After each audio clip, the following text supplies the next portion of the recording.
एक मोठी बातमी समोर येते। उपमुख्यमंत्री अजित पवार यांना मोठा दिलासा मिळाला। आयकर विभागाकडून जप्त करण्यात आलेली मालमत्ता मुक्त करण्यात आली आहे। दिल्ली ट्रिब्युनल कोर्टाच्या माध्यमातून हा निर्णय देण्यात आला, त्यामुळे अजित पवार यांच्यासाठी हा मोठा दिलासा मानला जातोय। आयकर विभागाकडून जप्त करण्यात आलेली मालमत्ता आता मुक्त करण्यात आलेली आहे।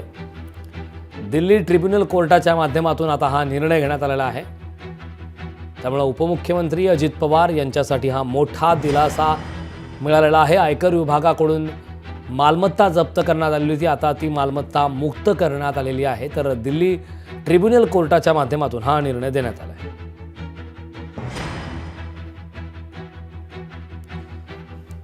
या संदर्भात ताजी अपडेट देण्यासाठी आपले प्रतिनिधी अमोल धर्माधिकारी आपल्यासोबत जोडलेले आहेत।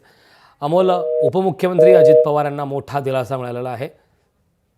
आयकर विभागाकडून जप्त करण्यात आलेली मालमत्ता मुक्त करण्यात आली आहे। काही तांत्रिक अडचणीमुळे अमोलशी आपला संपर्क होत नाही, मात्र दिल्ली ट्रिब्युनल कोर्टाच्या माध्यमातून हा निर्णय देण्यात आलेला आहे। आयकर विभागाकडून जप्त करण्यात आलेली मालमत्ता आता मुक्त करण्यात आलेली आहे। उपमुख्यमंत्री अजित पवार यांनी हा मोठा दिलासा अजित पवार यांच्यासाठी हा मोठा दिलासा मानला जातोय। आयकर विभागाकडून जप्त करण्यात आलेली मालमत्ता मुक्त करण्यात आलेली आहे। कालच अजित पवार यांनी 6व्यांदा उपमुख्यमंत्रीपदाची शपथ घेतली, मात्र त्यानंतर आता उपमुख्यमंत्री अजित पवार यांना मोठा दिलासा मिळाला। आयकर विभागाने जप्त केलेली मालमत्ता मुक्त करण्यात आलेली आहे। या संदर्भात ताजी अपडेट देण्यासाठी आपले प्रतिनिधी अमोल धर्माधिकारी आपल्यासोबत जोडलेले आहेत। अमोल, उपमुख्यमंत्री अजित पवार यांना मोठा दिलासा मिळाला। आयकर विभागाने जप्त केलेली मालमत्ता आता मुक्त करण्यात आलेली आहे। काय या संदर्भात सविस्तर माहिती? खरं तर अजित पवार गेल्या 1.5 वर्षापासून सत्तेत सहभागी होते आणि त्यामुळेच कुठेतरी अजित पवारांना हा मोठा दिलासा मिळालाय का अशी चर्चा आहे। कारण की प्रफुल्ल पटेल यांची सुद्धा मालमत्ता आहे ती ईडी कडून जप्त करण्यात आलेली होती आणि ती सुद्धा मध्यंतरी फ्रीज करण्यात आली आणि आता सुद्धा अजित पवारांची जी मालमत्ता आहे ती यामध्ये फ्रीज करण्यात आलेली आहे। आयकर विभागाकडून ही कारवाई सुरुवातीला करण्यात आलेली होती, पण दिल्ली ट्रिब्युनल कोर्टाने हा जो निर्णय दिलेला आहे त्यामध्ये अजित पवारांना हा सर्वात मोठा दिलासा मिळालेला आहे। याआधी आपण पाहिलं की अजित पवार किंवा त्यांचे नातेवाईक आहेत यांची सुद्धा या प्रकरणामध्ये चौकशी झालेली होती आणि काही मालमत्ता आहेत त्या अजित पवारांच्या सील सुद्धा करण्यात आलेल्या होत्या, पण आता या मालमत्ता फ्रीज करण्यात आलेल्या आहेत आणि त्यामुळे भाजप सोबत जाण्याचा एक फायदा जो आहे तो अजित पवारांना किंवा राष्ट्रवादी काँग्रेस पक्षातील प्रमुख नेते आहेत त्यांना कुठेतरी होताना पाहायला मिळतं। साहजिक आहे की यावरती आता विरोधक सुद्धा टीका करतील, पण अजित पवारांसाठी मात्र हा एक खूप मोठा दिलासा सध्या तरी आपला म्हणावा लागणार आहे। त्यांची जी मालमत्ता सील केलेली होती ती आता फ्रीज करण्यात आली आहे।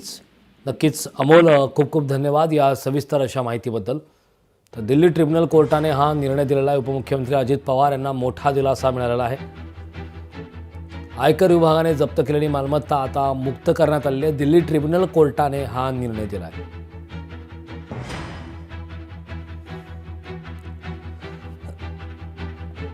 उपमुख्यमंत्री अजित पवार यांना हा मोठा दिलासा मिळालेला आहे। आयकर विभागाने जप्त केलेली मालमत्ता आता मुक्त करण्यात आलेली आहे। उपमुख्यमंत्री अजित पवार यांनी खरं तर काल उपमुख्यमंत्री पदाची 6व्यांदा शपथ घेतली। या संदर्भात चर्चा करण्यासाठी आपल्यासोबत शिवसेना उद्धव बाळासाहेब ठाकरे पक्षाच्या नेत्या सुषमा अंधारे जोडलेल्या आहेत। ताई, लोकशाही मराठीमध्ये आपलं स्वागत आहे।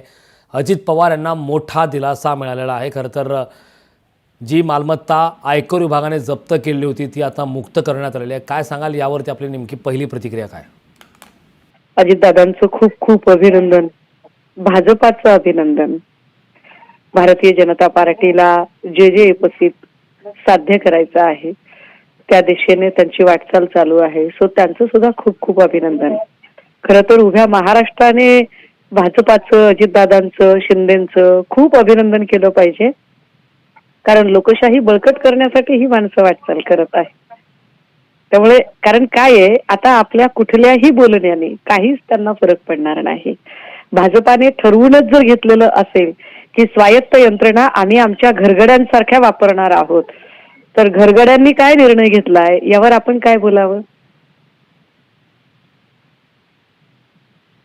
दिल्ली ट्रिब्युनल कोर्टाने हा निर्णय दिलेला आहे। या संदर्भात खरं तर कालच 6व्यांदा अजित पवार यांनी उपमुख्यमंत्री पदाची शपथ घेतली आणि आज मोठा दिलासा अजित पवार यांना मिळाला आहे। नाही, याच्या आधीच्या तुम्ही सगळे घटनाक्रम आठवून बघा। रवींद्र वायकरांना केवढा चौकशीचा ससेमिरा होता की रवींद्र वायकरांच्या पत्नी आत्महत्या करण्याच्या अगतिकतेपर्यंत पोहोचल्या होत्या। अगदी तेच रवींद्र वायकर जेव्हा तिकडे प्रवेश घेतात त्यावेळेला ते नुसते प्रवेश घेत नाही तर ते खासदार होतात आणि त्यांना क्लीन चिट सुद्धा मिळते.